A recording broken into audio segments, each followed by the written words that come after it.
Hey everybody, welcome to another episode of Hot Routes here on Purple Insider. Matthew Coller with you along with Jonathan Harrison, and we've got the owners meetings going on. Weird things are going on with Lamar Jackson.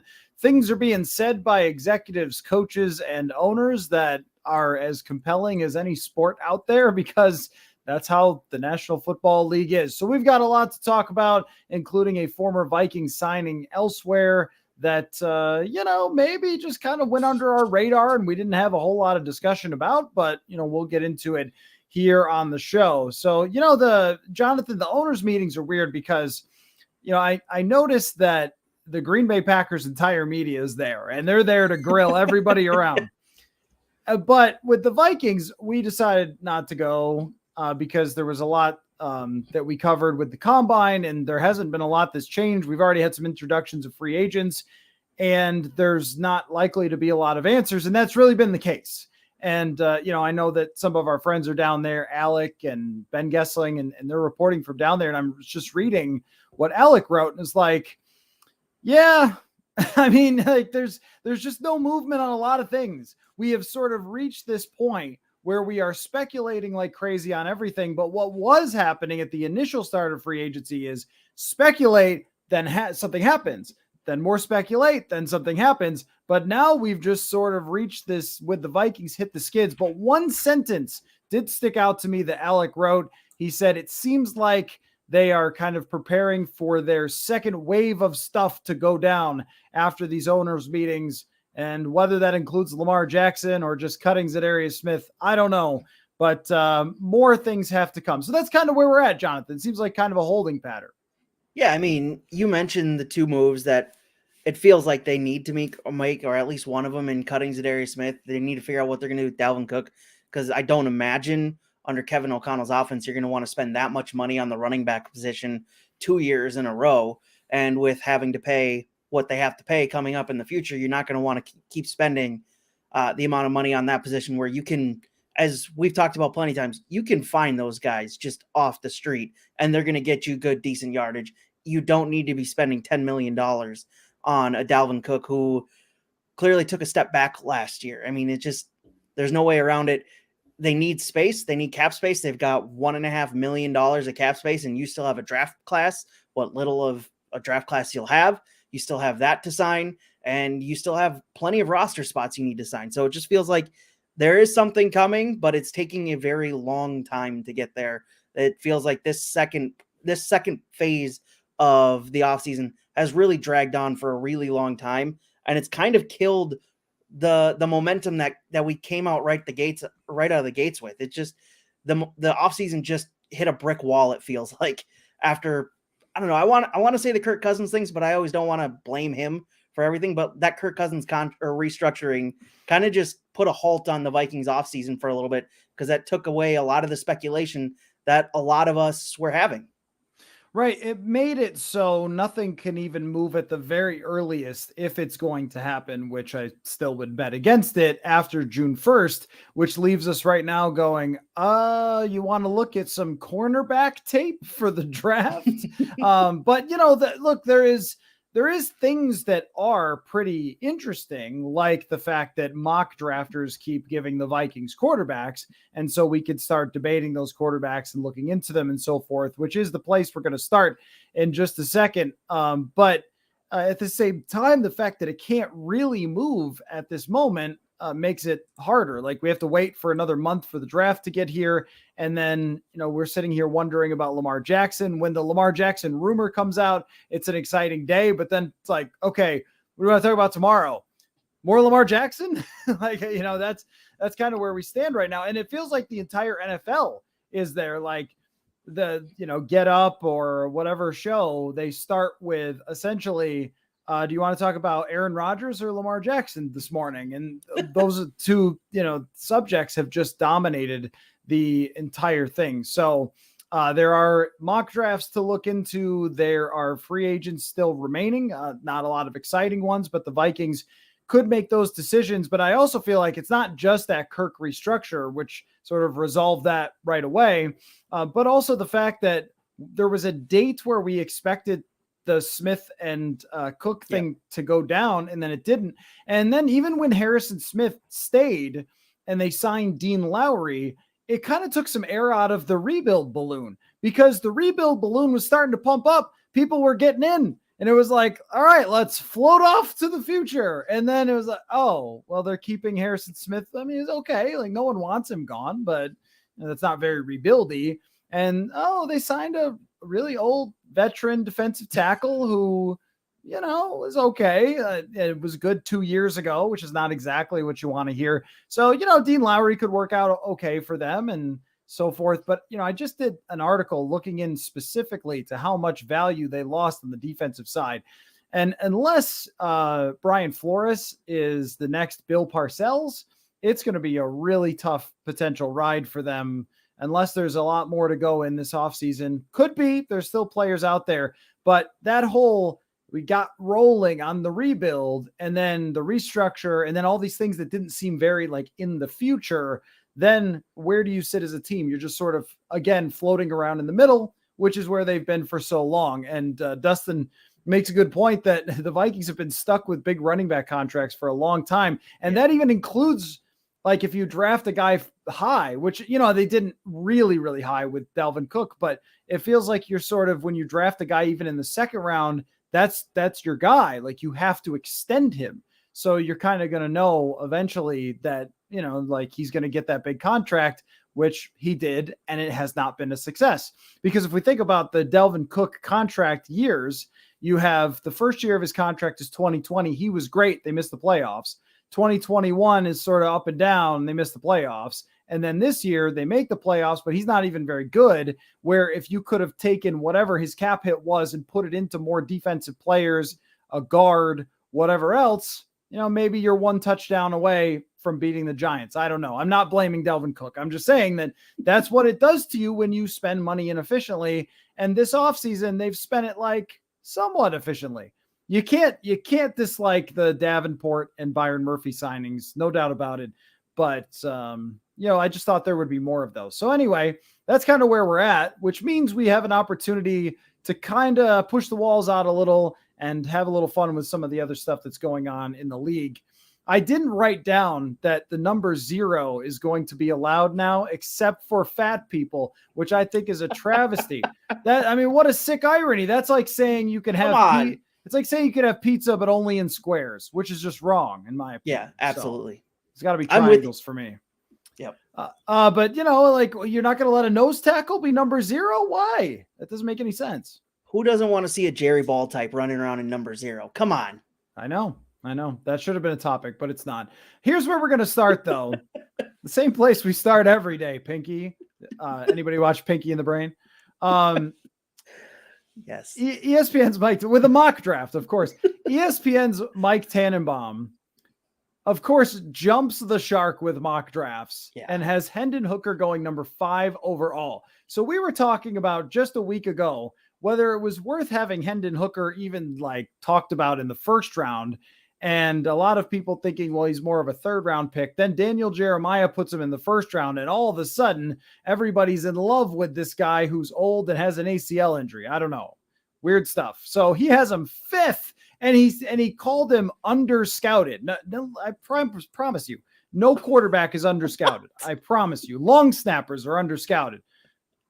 I mean, okay. So it's just like, again, we're off the rails. It's not even April yet. So, but here is a question for you. If Hendon Hooker was drafted number 5 overall, it would be one of the biggest shocks that's ever happened. I remember when Daniel Jones was taken maybe 10 spots before expected, and we went like, what? Are you crazy? And I would still maintain that Hendon Hooker is more of a 2nd or 3rd round draft pick. But if that happens, okay, this is good. Sorry, I got to put this on the screen. Hendon Hooker is old enough to understand all of Coller's TV and sports references. Thank you. I got Pinky in the Brain. That's a good one. Your Pinky in the Brain's not that old, is it? Is it still on? No, I don't think it's on, but no, I watched it as a kid. On either. Yeah, I watched it as a kid, but that was probably like 97. So that's good though. Thank you for doing that. Jamie, this is the thing about mock drafts. Yes, they are a complete guessing game. Dustin says it was 1995 when picking the brain around, but not that long ago. It's only 18 years. So most, no, longer than that. More than, yeah, 28 years. 28 years. Anyway, yes, the thing about mocks is if we all keep in mind that it's for entertainment purposes only, it's just to take a look at like imagination. It's all imagination. It's let's play this fun little game where we all picture a bunch of players on the teams and what that would be like. And then you think about it in your brain. And that's all it's for. It's not that this man knows or that anybody else really knows. It's just a thought experiment. And people seem to like them and like to argue with them. It does seem that Hendon Hooker at number 5 is completely preposterous. Who knows? But my question to you was going to be, because we think from reading mocks all the time that we know everything going into the draft, and then by about the 5th pick, it usually blows us out of the water completely. What do you remember about times where you were totally shocked when a player dropped or when a player was taken way higher than you ever expected? I think the easy one for Vikings fans is Christian Ponder in 2011, just coming out of nowhere. Just like, I know there was a lot of talk that year. There was Cam Newton, there was Jake Locker, Blaine Gabbert. All 3 of those were the top 3 guys. I don't remember exactly what the thought was around Christian Ponder, but having him drafted as number 12 overall after you lose out on Locker and Gabbert, who at the time I was all in on Locker. I wanted him, but obviously he went a couple picks earlier. Thankfully, that didn't happen because his career didn't pan out, unfortunately for him. Christian Ponder at 12 overall was just, what the heck? Where did this come from? And it just felt very shocking considering what was left on who was left on the board. There was plenty of guys that you could have grabbed at that time that you didn't really need to reach for a quarterback like Christian Ponder, who definitely wasn't worth the 12th overall pick at the time. So that's the one that pops in my mind right away for guys who came out of nowhere and were picked a little bit too high. Guys who dropped out of nowhere, for me, Teddy Bridgewater, I don't think he should have dropped as far as he did. But you have one bad pro day, and suddenly, for some reason, that knocks your draft stock down, despite 4 years of college tape showing that this guy's a pretty decent quarterback. Unfortunately, injuries derailed his career. But the fact that he dropped all the way to the bottom of the first round was just mind-blowing to me, because he felt like one of the best quarterbacks in that draft, and there's no reason he should have dropped as far as he did just because he chose not to wear gloves at his pro day. Is just mind-blowing. He should have. When I first introduced myself to Teddy Bridgewater, it was kind of a weird situation because I arrived to cover the team right when he had gotten hurt. So he was away from the team for a while, and we didn't really even talk to each other until 2017. And I remember like shaking his hand, and I was like, good. And he had his glove on, and I was like, well, always keep the glove on or something. I made some comment about, the pro day, which was again, completely silly. And I saw Rick Spielman roasting Pete Prisco on Twitter about not caring about pro days, but you're like, Rick, you were actually helped by a bad pro day, and you drafted what could have been your success story as a quarterback, because Rick Spielman's legacy will always be tied to Christian Ponder and what a giant failure that was. But, Teddy Bridgewater would have been the one that turned it around. And I 100% agree with being completely shocked when that happened, that he dropped that far. And I thought, this is absurd. We're talking about, just a guy who didn't have a good pro day. What about all the tape? What about all the games that he won and how he took Louisville from this very mediocre program to being a really, really good team that was beating Miami and stuff at the time? So that was a weird one to me. I agree. Just as far as the quarterbacks go, it's always dramatic with the quarterbacks. Aaron Rodgers is a great example, of course, of somebody who dropped. But Johnny Manziel was a weird situation. Johnny Manziel was an incredibly bizarre one, because that one, he was, if you remember, openly campaigning to, I think it was Houston, where he was trying to say, take me at the top draft pick.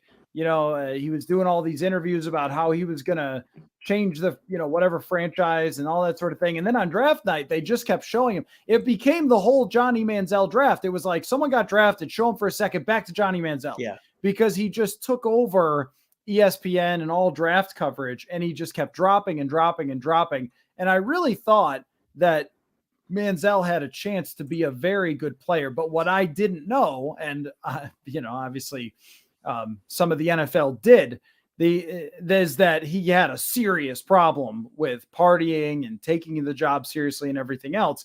There was some things in college that he got suspended for were problematic, but it was like a huge problem in the NFL. So,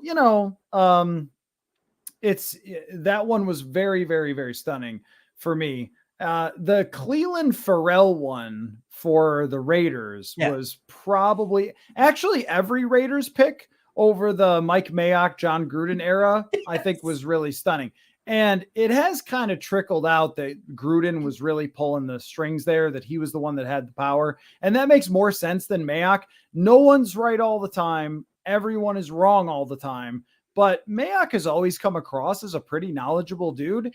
And for those picks, for Alex Leatherwood to go ahead of Christian Darrisaw, what? I mean, Christian Darrisaw was being mocked as a top 10 player, and he ended up dropping. That didn't shock me as much, but as Alex Leatherwood being taken that high, because Leatherwood was mostly thought of as being like a second-round draft pick. And here's the Raiders just throwing caution to the wind.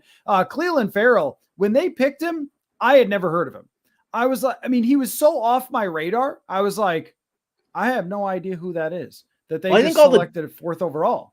I think all the draft experts, even on all the shows, were like, wait, what? You picked this guy here? Why? And like most of those guys knew Mike Mayock because he obviously used to be one of them. And they're all just like, what the hell's going on here? Like, why would you pick this guy at 4th overall? It shocked even the draft experts who had no idea that was going to happen. Yeah, I had never even looked into him as a potential like top draft pick. The other one was when I was in Buffalo, EJ Manuel. EJ Manuel was not talked about as a first-round draft pick by anyone that year. It was entirely Geno Smith. There was some buzz for like Mike Glennon. It was a horrible draft, and everyone turned out to be a bust. But that was another one that was a big surprise. Russell Wilson dropping to the 3rd round was another one that was like a big discussion at the time. Should you take him? Is he too small? All those things. And, ends up becoming a superstar. So yeah, there's a lot of like quarterbacks stick out for sure, but I will never forget Jimmy Clausen dropping to the 2nd round after the huge debates over Jimmy Clausen on television, which was where we got all of our draft information before the internet explosion of a million different places you could find it and mock draft simulators and everything. But going to Jimmy Clausen, there's always that one guy who has to do the interview. Last year's Malik Willis, and I would say Malik Willis was shocking too. I don't think I was terribly shocked. Sorry, knocked the book off the shelf. I don't think I was terribly shocked that Malik Willis didn't go in the 1st, but all the way to the 3rd was like, what is happening? How could all of these quarterbacks get so much, hype and stuff and then end up there? So there's lots of proof that we know not what we think we know, but Hendon Hooker 5 overall, Jonathan, that would go in the all-time list of craziest, most unpredictable things I think to ever happen in the draft when you look at the quality of these other prospects versus Hendon Hooker. Yeah, especially if he goes over one of those other guys, especially like if he goes over Anthony Richardson or Will Levis, with the way those two have been talked about over the past couple weeks in the past year or so, and then Hendon Hooker goes above them after blowing his ACL and then being 25 years old and having to most likely sit for a year because of that, it would be incredibly shocking that the Seahawks used their 5th overall pick on it. I wouldn't understand it, but also Pete Carroll could just rely on hey, we took Russell Wilson in the 3rd and it paid off. The same season or the same offseason we gave out big money to Matt Flynn. So it wouldn't be completely out of character for the Seahawks to do it. That high would be incredibly shocking, though. It would be ridiculous if Hendon Hooker went from being maybe a 2nd-round pick to all the way up to top 5. That would be absurd and mind-blowing. The other one that really took me by surprise was I thought the NFL was past drafting running backs in the top 5, and then they took Saquon Barkley, Leonard Fournette, like top 5 draft picks. Absolutely insane. But now they've backed away from that. And like Bijan Robinson just a few years ago might have been a top 5 draft pick. And now He's unlikely to go before maybe the back half of the first at best. I don't think anybody should spend a first-round draft pick on him, considering what it actually costs to have a first-round running back. He will immediately be one of the most expensive players at his position as a rookie, which totally defeats the purpose of having rookies. Like that's the whole first-round thing. Sloth brings up Cole Strange from last year. Yeah, that was a big one that nobody really understood why they did that. Although I think he played pretty well, but still, like, you're reaching that far up on a guard. I mean, I don't know. Nobody really expects that to happen. So anything can happen, including Hendon Hooker being taken there. Although I think that Seattle is probably looking to trade down out of that pick, which is why they keep hinting strongly, we'll take a quarterback, wink, wink, don't mess with us, we'll do it. And then they'll trade back and get a bunch of draft capital and continue to go from there. So, the mocks make life more interesting, but don't freak out if somebody does something crazy. Next question for you, though, Jonathan. Irv Smith Jr. is a Cincinnati Bengal now, so he's going to play with Joe Burrow. We spent years talking about the next step for Irv Smith Jr. It never came because of injuries. Do you think Irv Smith Jr. becomes something in Cincinnati? And who's a player that you kept thinking all the time would take the, quote, next step, and it just never really happened? I think it's probably his best opportunity to make that next step than he's had in Minnesota, because he's going to have better quarterback play than he's had here. He'll have more weapons surrounding him. Yes, the Vikings had Justin Jefferson, who's the best weapon in the NFL, but the sheer amount of weapons around him, I think might be a little bit better than what he had here, despite having Adam Thielen and Justin Jefferson at the same time. He was a little bit older of an Adam Thielen. The youth that they have there is going to have an impact. I don't know that he'll ever take that next step, because if he would have done it, it should have been here in Minnesota, where he had, as I mentioned, Justin Jefferson beside him, taking up a majority share of the defensive mindset or the defensive targets. And it should have happened for him, but it never did. And TJ Hawkinson came in and impressed and basically took over that role, and it seemed incredibly easy for him. So TJ Hawkinson showed that how easy it should have been for a tight end to come in and succeed in this offense. And Irv Smith just never did it, despite the incredible athleticism we knew he had.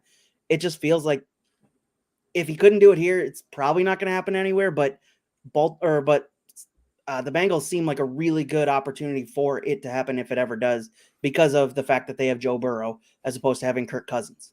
Yeah, the thing with Irv was, like, things change so quickly in the NFL.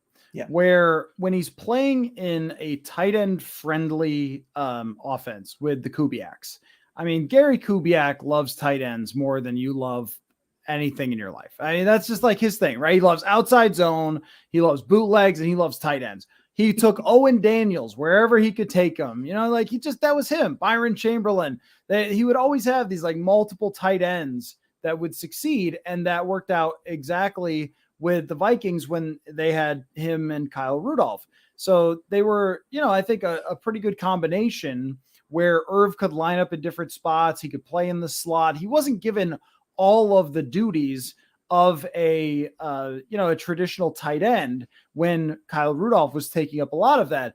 And so it made sense to look at him and say, like, this guy is a weapon. He could go down the field. He can run after catch a little bit. Like, he's got that, like you said, athleticism, but also got a little sandpaper to his game. And he could block, I think, better than people expected him to at his size, but he was a decent technical blocker.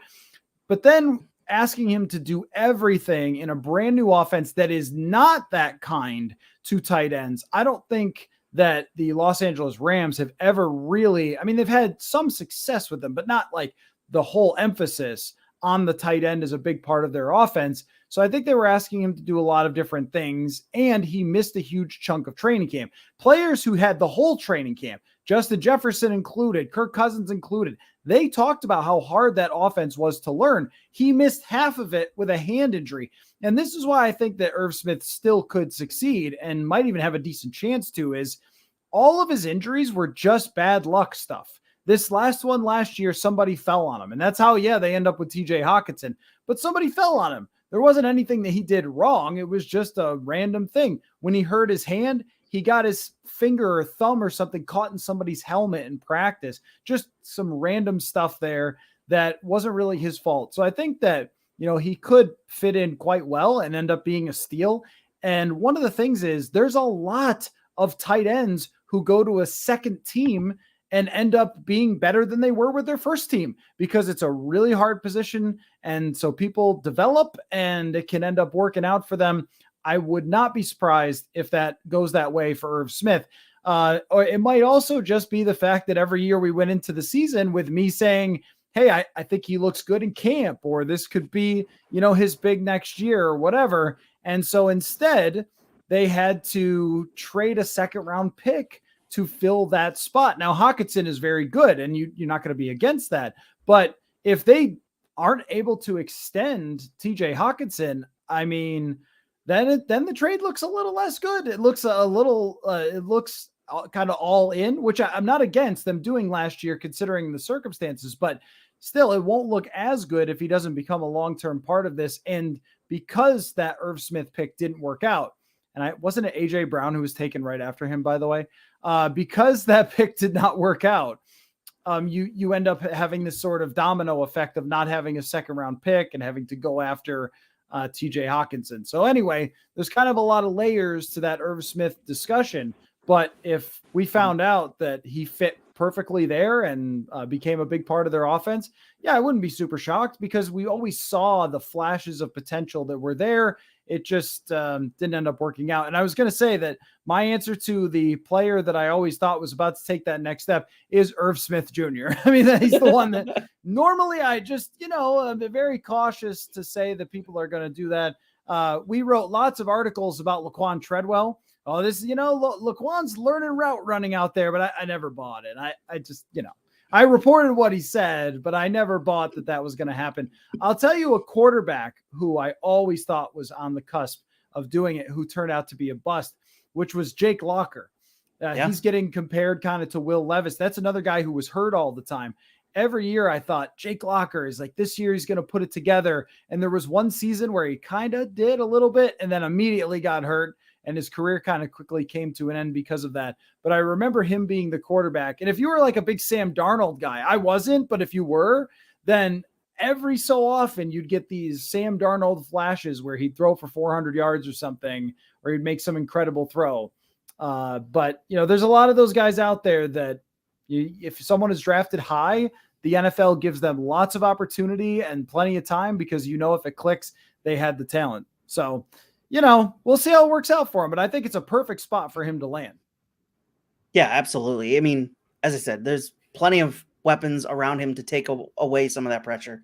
And it feels like that's a good spot, especially with the quarterback play and everything else that's built up there.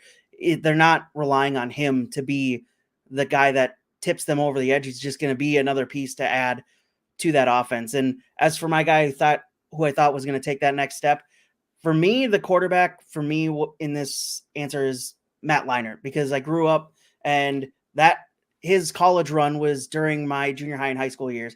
And I fell in love with that USC offense, all those guys. And I wanted to see him succeed in the NFL. It just never did. It never could click with him in the NFL. And then Kurt Warner came over and took over and essentially just ended Matt Leinart's chances of being the quarterback in that offense. Now, how much was that? Of the coaches that he was that were put in place for him when he was drafted by the Cardinals? A little bit, but it just never felt like it was going to succeed in the NFL, unfortunately, even though it felt like he should have been able to carry on that success from college to the NFL. Yeah, that's a really good pick. I never thought it was going to work out for Matt Leinart because there was some moments. So I was watching the famous Denny Green game not that long ago where he says they are who we thought they were and all that. Yeah. And in that game, Joe Theismann is doing the broadcast and he is absolutely losing it praising Matt Leinart. He's just like, this is amazing. This is incredible. Leinart is the next great quarterback and everything else. And he wasn't really doing anything that would make you think that, but they wanted it really bad because he was such a big star. But you could kind of see the timidness where it was like, oh, this isn't easy anymore like it was at USC. And then when it came out that he was kind of spending a lot more time being a celebrity and partying everything else than he was actually being a quarterback, it was over pretty quick. I did wonder when he was coming out of college. I'm not saying like I called it, but I really wondered, is it everybody else? I've never seen a player as dominant as Reggie Bush in college sports. And so was it everybody else? Like I don't know. There's a lot of quarterbacks who kind of have these stops and starts. Vince Young was another one for me. Mm-hmm. I mean, same deal. Like USC, Texas, Vince Young was so much fun. I didn't think too much about the down parts of his game because he was such a winner and he took that team to the national championship and won that game. Is like, okay, like this guy's going to be a big superstar, played with him on the video games, all that stuff. He won a decent amount of games, but it never really became what it was supposed to be. That's why this is so hard when it comes to evaluating, is because the things that determine success are the things that you can't really know. And so this is from Derek. Comparisons to Will Levis that bring up names like Jake Locker and Jay Cutler are alarming, to say the least. They shouldn't be. Because comparisons mean nothing. Fair. And I will prove it to you. Well, let's see. I was looking this up the other day. Comparisons at NFL.com that just get, I know what it was. Mitch Trubisky was compared to Matt Stafford by NFL.com. Okay. I don't know. None of it means anything. So that's we try to make these comparisons but just remember, it's for entertainment purposes only. I'm not saying you can't do it. I love to have those discussions. Like, who is this guy really like? But that doesn't mean, like, if Jay Cutler wasn't what word do I want to use that I want to say on the air? Careful. Not a cool guy. Like, whatever. A jerk? That works. Yeah. Is D-bag allowed? On the internet it is, yeah. Is that an FDA one? I never FCC, but I usually don't say that, like the whole thing. Yeah. But anyway, if Will Levis was Jay Cutler with a good head on his shoulders, he's a great quarterback, right? We all agree on that? Yeah, I think so. Yeah, Jay Cutler had his moments where he could have led the Bears or the Broncos to success. There was always something in the way that happened. So, yeah, if he's a guy with a smart head on his shoulders that can make smart decisions, then yeah, he's a good quarterback. Well, and a lot of times it was just Jay Cutler getting in his own way. So, yeah, I mean, the chat is agreeing that's the right word, though. Like I try to keep it very family friendly. We do have younger people who listen to the show, but I feel like if you've passed junior high, that one you're pretty safe with, and it's just the perfect word. It's like next to his name in the dictionary. So anyway, he was not a guy that I always thought was going to succeed. So let me move on in the quarterback discussion, though. The 49ers are, I believe, tattooing Brock Purdy's face to their chest at the owners' meeting. It's very suspect how committal they're being about Brock Purdy. Now, I don't know if Brock Purdy is as much of the starter as they say, like if it is as locked in as they're making it sound, or if they're like putting out the signal, hey, if you're trying to trade with us, then give us a call for Trey Lance. If that's something that they're trying to do, like Brock Purdy, we're all set with him. So anybody want to give us a second round draft pick? Like, is that, I don't know. I don't know why they're doing this. It's kind of weird that that's what they're doing. So I guess, is it strange to you, since he's only started a few games? I would like your perspective on it. And also, let's talk about some quarterbacks who had very brief runs with success and did not last. But when it did, it was wonderful. So both parts of those questions, Jonathan. I think it is a little weird that they're basically all in on Brock Purdy and saying that he's their guy when he comes back for injury, despite or considering the draft pick that they used on Trey Lance, that they still have him in the building, and he was a top 10 draft pick for them. And they're just like, yeah, Brock Purdy drafted with the last overall pick. He had success. He's our guy going forward. And you still have the Lamar Jackson thing out there, and it seems like he would be a perfect fit for that offense. the fact that none of these teams are going for Lamar or saying that there's other exterior reasons, like what the Falcons were saying about his injuries, despite Deshaun Watson tearing the same ACL twice. Like, it's just like these reasons that they're saying about Lamar Jackson are bogus and don't mean anything. But sticking with Brock Purdy after 6-7 games of success, I guess you want to show confidence in your quarterback, but also it's only 6 games. You should be able to have some wiggle room there, which it doesn't seem like they're giving themselves a whole lot of, considering they still have Trey Lance in the building. They just brought in Sam Darnold. Yeah, those guys it doesn't seem like good options for the future, but you don't know, especially on Trey Lance. You have no idea because he's played 1, 2, 3 games at most. So it feels weird that they're going with the guy that has only played 6 games, had a ton of success in those 6 games, but they're putting their franchise behind him is a little strange. I get it because they can get 4 years out of him on that rookie quarterback contract, and that's not even a rookie quarterback contract. That's last overall pick contract. And if he's as successful as they think he can be, and you have that contract for the next 4 years, the amount of money you can spend on the rest of the roster is absolutely gargantuan. So if they think he's that good and they're going to get the next 4 years out of him, and they think they're going to get really good quarterback play out of him, then sure, makes a world of sense because financially it's the greatest thing that any team has ever run into.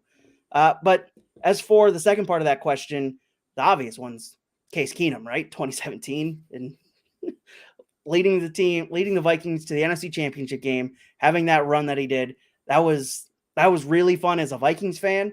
And the Minneapolis Miracle, I remember being on that night. It was madness. I know you were at the stadium, so it was madness. It was a really fun time with Case Keenum, where it always felt like, all right, when's this shoe going to drop? When's this going to happen? And you felt like it was going to happen during the regular season, literally at any moment. It never did until the NFC Championship game, of course. But that's the one that immediately sticks out of my mind is Case Keenum's 2017. And he got a bag of money after it. It just never worked out afterwards for him. No, it did not. It really is. I mean, he's on his 3rd stint with the Texans now. Yeah. He just signed there to work with whatever young quarterback, which is a good career path for a guy drafted in the 7th round. But yeah, that one season will never be forgotten as one of the craziest single standout pop-up seasons that's ever happened. To answer a couple of messages here in the chat, Andre asking if it would be crazy if the Vikings tried to get Trey Lance. Of course not. No. I mean, anytime that you don't know what your future is at quarterback, and with, Trey Lance, it's going to come up that he's had these injury problems, but I don't think there's any way with NFL players in general to figure out who's going to get injured. This comes up with Lamar Jackson all the time. There has never been any sort of predictive metric, especially with younger quarterbacks, and quarterbacks get hurt a lot. I mean, that's part of it, right? They get hurt all the time. There was, I believe, and I'm not just being silly here, I think there were 69 quarterbacks who played. I'm sorry. I think that's the actual number. There were 69 quarterbacks who played. That's more than 2 a team ended up playing, including the San Francisco 49ers, who had Trey Lance, Jimmy Garoppolo, and Brock Purdy all get hurt in the same season. Total randomness. And I don't know how to predict it. Well, with Trey Lance, we have such a tiny sample size that we have no idea what Trey Lance is going to be. It would concern me that San Francisco would be ready to pull the chute before even seeing him go through this offseason. And I don't think they will. I think they'll wait to see, but they're already saying, hey, like, this is our quarterback, Brock Purdy. When he comes back, he might not be back till like week 4. So you haven't even seen Trey Lance in the offseason and you're already making that declaration. That is very strange to me. And, look, the Vikings got to look at him last year in those training camp practices. They saw Trey Lance up close. It was such a weird situation because Jimmy Garoppolo didn't even make the trip. So it was just Brock Purdy and Trey Lance. And I remember, and I'm not saying, Purple Insider Draft Scout here. Okay. That's somebody else's job for our show. But I texted our friend Sage Rosenfels because he worked with Brock Purdy in that offseason leading up to the draft. And so I texted him. I said, your guy looks better than Trey Lance. in these practices. He just was getting the ball out quickly. And I think that was the biggest thing for Kyle Shanahan. What Kyle Shanahan wants is the quarterback to execute his stuff quickly. And Trey Lance did not play much in college. It's very hard for somebody to just drop in and then make all the reads at lightning speed. I think it takes probably years. Teams don't have years. So you could see where they would look at Purdy as, hey, plug and play, and that's going to be better than trying to work through all the bumps along the road with Trey Lance. So would I trade for him if I'm the Vikings? I would consider it for sure, depending on what their evaluation was. But I also think that you have to consider that and consider drafting someone in 2024. I mean, all options should be on the table, because what is our recent history of quarterbacks who don't work out and then are traded somewhere else, where a team goes, but maybe it'll work for us, like the Arrested Development meme? It's not good. It's like Sam Darnold being acquired by the Panthers, Baker Mayfield being acquired by the Panthers, Josh Rosen on a couple of different teams. If someone is willing to bail that fast, that means it's probably not a good situation. Even if they feel like they found their guy, at least you would want to see how it plays out with both. So if they're willing to bail, I would say, I don't know. That's the real wrench in the thing, is if they're willing to bail now, I don't know. For me, so there's one that should be brought up, but I'm hesitant to bring up knowing how many Vikings fans we have. So I'll bring up a Vikings one as well. Chris Chandler's breakout season with the Falcons is one of the craziest things ever. Okay. I'm just going to call this up real quick. No one wants to talk about this. Okay. Because obvious reasons. Yes. And no one hated Chris Chandler, by the way. I think nobody they just blamed the kicker, but Chris Chandler, from the time he came into the league until that season, was a 35-49 career quarterback who had already been with like 5 different teams. He had been with the Colts, the Phoenix Cardinals, Tampa Bay, the Rams, and Houston before coming to the Atlanta Falcons when he was 33 years old, and goes 13-1, averages 16 yards a completion, which is complete insanity, leads the NFL, almost 10 yards per attempt, one of the greatest of all time for a single season yards per attempt. It actually might be the highest ever for yards per pass attempt at 9.6. And then, never happened again. He went 4-8 the next season. It's just like, what? This guy was never good, and then all of a sudden went completely crazy. So there are those random pop-up seasons that happen. And of course, for the Vikings, the Jeff George season I think falls under this category. Randall Cunningham's wasn't really like that because he was great.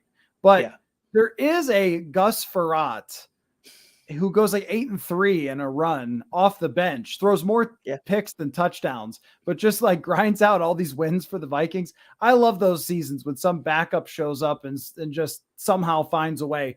Old Kerry Collins going 13-3 for the Tennessee Titans after he was completely washed.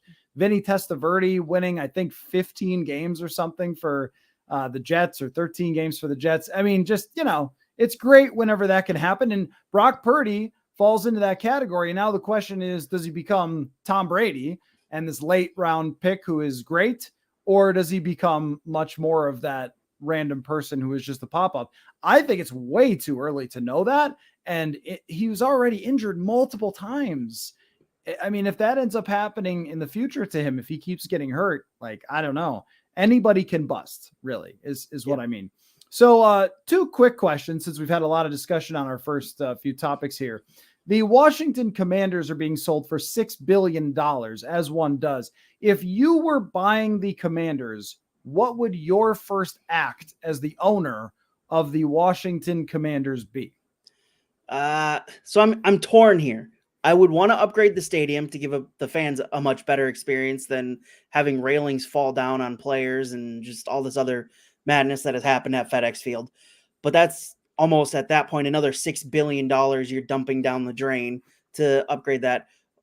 My other thought is upgrading the player experience, because we've seen how effective that is for the Vikings and what that can do for morale in the locker room. Having a world-class facility for your players to be at day in and day out it's just going to lead to better things. So I would probably lean more towards treating the players better at this point, and then you could build the stadium later, because Washington's just a joke. Everything there is bad. I believe they got bad grades on everything in the NFLPA report. So I would want to upgrade the player experience, because happy players means they're going to get the word out that this is a good organization to play in. You're going to have a better time, an easier time of recruiting better players to your organization, which in turn is going to bring more fans in. So I think I would go about upgrade or building a brand new facility that's going to treat the players better and put in all the amenities that you would want. It's essentially just a recruiting tool.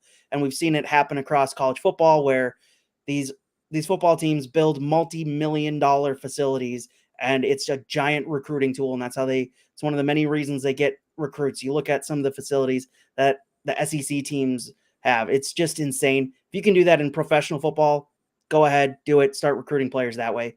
That's where I would start off. Well, that's very nice of you, Jonathan. This was put on a tee to make fun of the Washington franchise, and you're like, I hope the players have a good time. So you have a big heart, and you could see it in that answer, because I have all stupid answers. Number one, though, get rid of this name. Get rid of this. Oh, name. yeah, absolutely.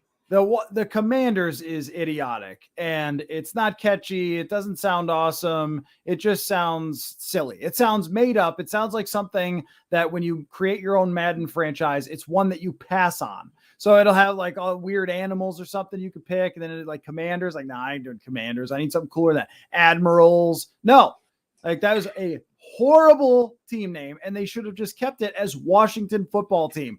Everybody was fine with it. It worked out well. They had cool jerseys with Washington Football Team. It sort of sounded old school. It sounded like an old soccer club or something. It was awesome. I actually liked it. They should have stuck with that.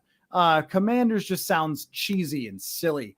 So get rid of that. Also, they should build a statue of Daniel Snyder. Now stay with me here. Stay with me. And have fans take turns knocking it down. So you build a statue, it's Daniel Snyder, and then people come with baseball bats and they knock it down like a piñata until it falls into the Potomac River. Okay, that's my other idea. And then sure, I guess the locker rooms or whatever. But like those are the key elements. I would also, let's see. I would fire everyone. Absolutely everyone. I don't care. I'm sorry if it's not your fault. Every single person is fired who works for the team. The players you have to keep, because some of them are good. Everyone is fired. Ron Rivera seems like a wonderful person. I'm sorry, you were here during Daniel Snyder. You're fired. Everyone's fired. We're just starting from scratch with a whole new group of people and no cheerleaders. This franchise will not have cheerleaders. We are not making the mistakes of the past, folks. There is no cheerleaders allowed in this entire franchise, because you guys have problems with those. So I'm releasing that second accounting book that was held back from Congress and everybody, saying, all right, here's what was going on. Put it out there. Yep. Here's what was going on. And we're going to return every kick we can. That's my other rule is we're going to draft. By the way, we're going to look into Lamar Jackson for one. Ron Rivera being like, no, I mean, Sam Howell might be Brock. He said he might be Brock Purdy. Buddy, we don't even know if Brock Purdy's good. Just say you're colluding. Yeah. Just say we're colluding. Embarrassing. Come on, folks. Come on. It was like when they used to ask about Colin Kaepernick, and it'd be like, no, we're good with Scott Tolzien as our backup. He's just as good as a guy who took a team to the Super Bowl. And you're like, are you just colluding against the guy? I guess you were. And they were fined for that and had to pay out to him. So proven, which might be the case with Lamar Jackson when they go back and look at all the tweets from the reports that teams aren't looking into it. But when it comes to, Sam Howell, we're good. Yeah, we're good with Sam Howell. No reason to look into Lamar. After I fired everyone, we'll look into Lamar. And when he says, look, I only want one thing. I can't be called a commander. Done, Lamar. You'll get your guaranteed money, your new stadium, your new locker room, and you won't have to refer to yourself as a commander. That's just tough. So that's what I'll do. Last thing, Odell Beckham showed up in green pants. Do you have any green pants to the owners' meetings? Do you have green pants? I have light blue pants that look like Christmas wrapping, but no green pants. No green pants. Yeah, I don't have a pair of green pants. What is your most uniquely colored pant? I think the one I just said, it looks like Christmas that's it, wrapping, but they're pajama pants, but no, still that pajama pants. pants don't count. I have like Los Angeles Dodgers pajama pants. Everyone has pajama pants. I mean, like that you'd wear in public. I got nothing. I got nothing. I wear khakis, gray and khaki color. That's about it. I'm horrible when it comes to any sort of style. So I have like dark blue jeans and light Can't blue do jeans jeans anymore. Oh, you're not well, maybe post COVID, post everybody staying home wearing sweatpants, and your job is mostly from your basement or whatever. So you don't have to worry about it. But some of us who go in public sometimes, Jonathan, do have to put on regular pants. Anyway, I was impressed with his look. Maybe it's a sign that he wants to go to the New York Jets. Maybe not, wearing the green pants. Where should he go? Where do you think he ends up? And will he make a difference? I think he will make a difference. Having the year off, getting better, or getting just recovered and having that year off is going to help his body feel better. And you saw the difference he made for the Los Angeles Rams when he was with them 2 seasons ago. I think he still has something left in his game. He's always made a difference essentially wherever he's gone. So I think he'll make a difference for whatever team he ends up in.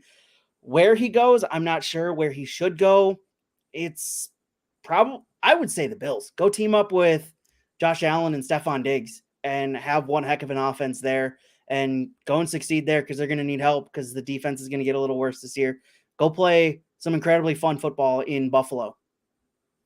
I like it. I think that was the big thing they were missing last year, and they won 13 games or something. So, the big thing they were missing was, and they should have been even one more, but they literally fumbled it away at the goal line against the Vikings.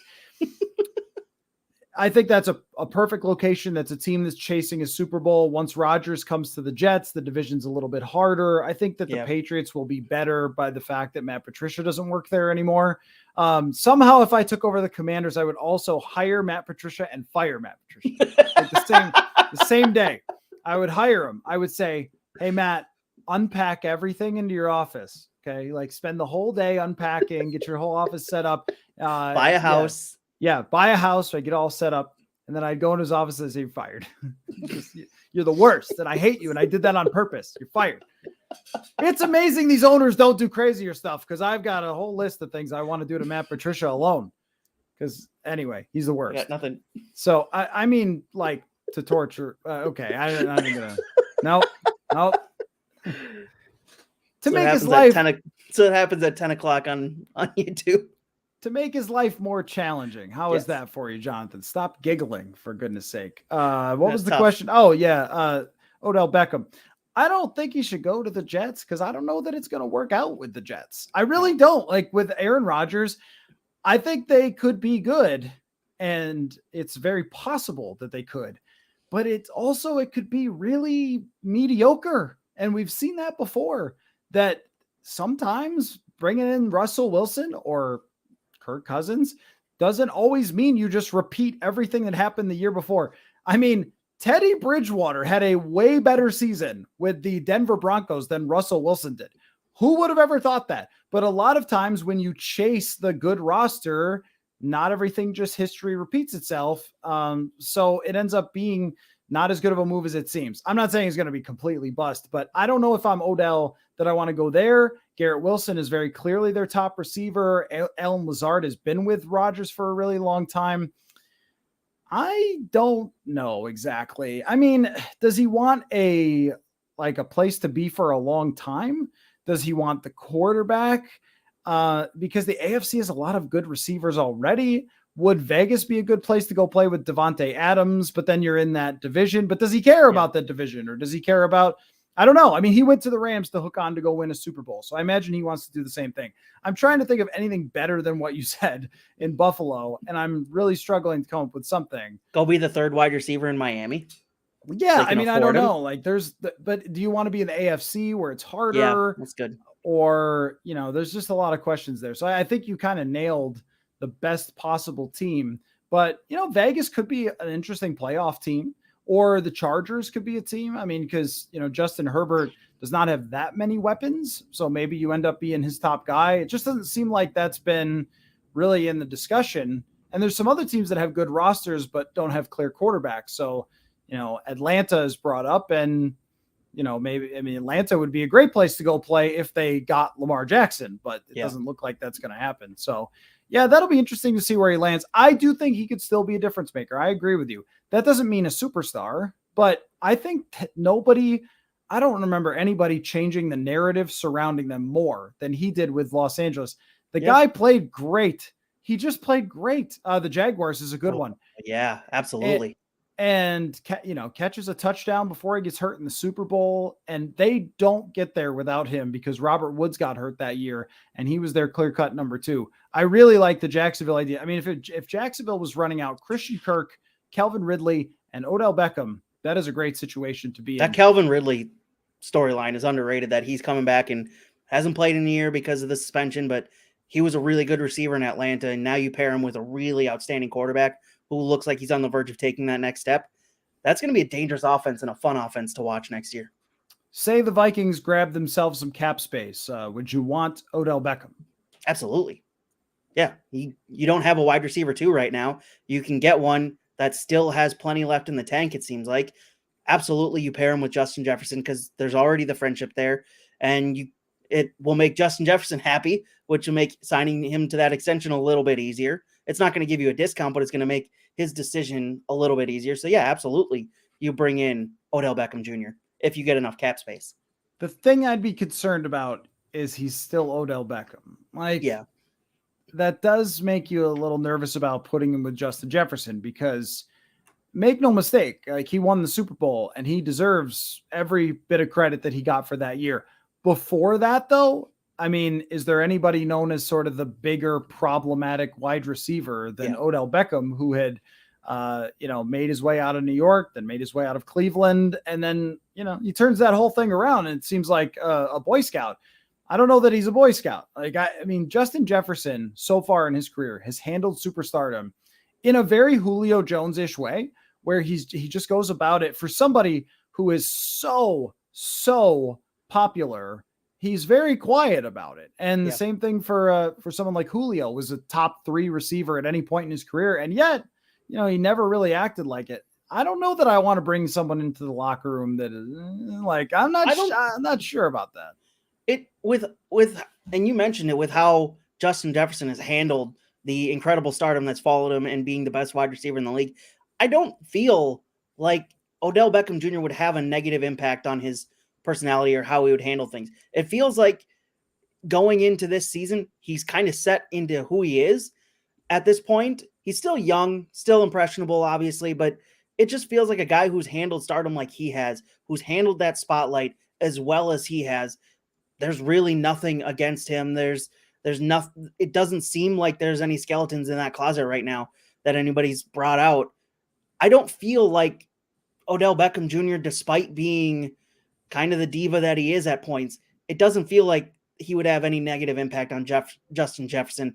Heck, it might go the opposite way with how Jefferson's handled everything. Might be able to kind of keep the reins on Odell a little bit, considering if it does work out and that offense is high flying, why would you act up and why would you make noise when everything's going well for you? Yeah, I don't know. People close to Odell would have to tell me. That's the thing, is we don't really know. Has he matured with age, or is it something where you'd be a little concerned about him coming to the locker room? I don't know. But I think that he can still, the last time we saw him, and it's hard to know coming off of an ACL injury, but ACL injuries are just not something that seems to hinder people. The last time we saw him, he was playing terrific football. Yeah. And if he can still do that, then you could kind of go all in, but also maybe get him for multiple years. I think it's worth having that conversation, but I still think that maybe it's a little dicey because it's such a big celebrity, such a big personality either way, that I don't know. I think that you want Jefferson dominating that role. Think of who his wide receiver coach is. Keenan McCardle.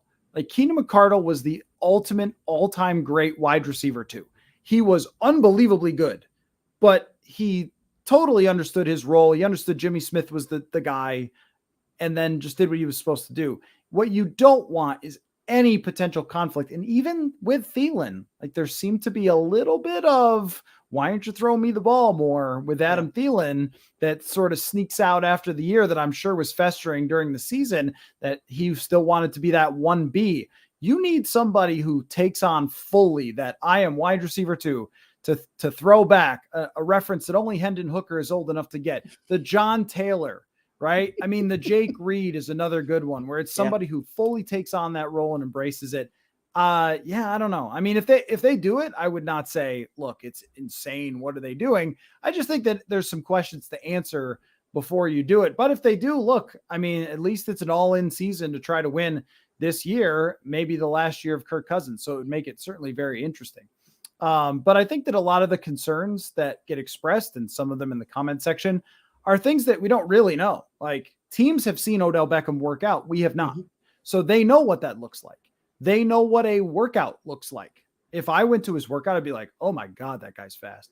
But I don't know. Like, I don't know. I don't know. I mean, I know when guys are playing well in training camp practices, but if you put some cones out for an NFL player and have him run around, the NFL dudes know how to look at that. I don't. I would just be amazed.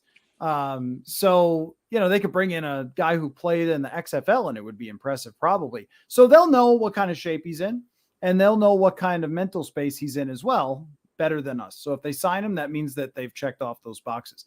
Anyway, as always, lots of fun, Jonathan, and everybody who joined in the chat. Appreciate you. Our only mistake was I should have asked the chat, maybe, do we want to give this a minute? Like, sure. If you're going to rename the Washington football team, take away the Commanders, you would name it blank. Ooh. Go ahead, guys. Just throw some out there. Throw some potential Washington football names out there, because that would be the first thing that I would do is get rid of that name. I would go back. I'm going Washington team football just so my initials can be what they would be. WTF. Yeah.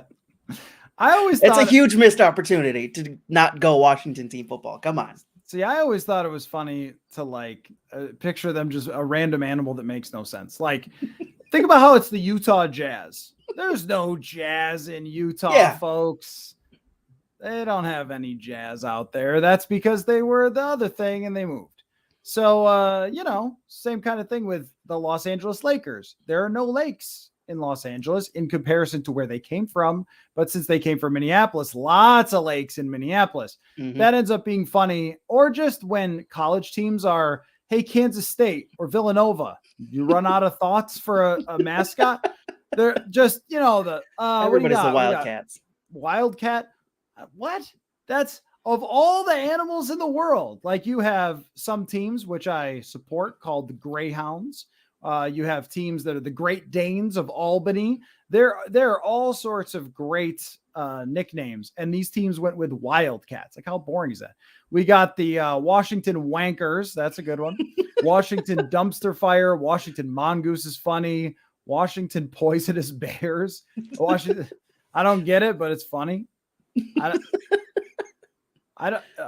Washington Company. What does that mean? Is that that a play on old exploring companies? I don't know. You're gonna have to explain that one. Anyway, give you guys something to think about for next time, I guess. I always thought it would be funny if they were the Sharks, though. Just like, we're the Washington Sharks. Yes. Like, why? I have no idea. Washington Cocaine Bears. Yeah, I was hoping that would come out. That everyone's into that now. So anyway, you guys are the best. Appreciate you all watching again, and we will do it again soon. I'm not sure if anything's going to break this week and we're going to pop on live, or if we'll just be kind of back on our usual schedule. So good stuff, Jonathan. And the 69ers it just had to happen. They had to be. And that's where we will end. So good night, everyone. And thank you for your audience participation. We'll catch y'all next time.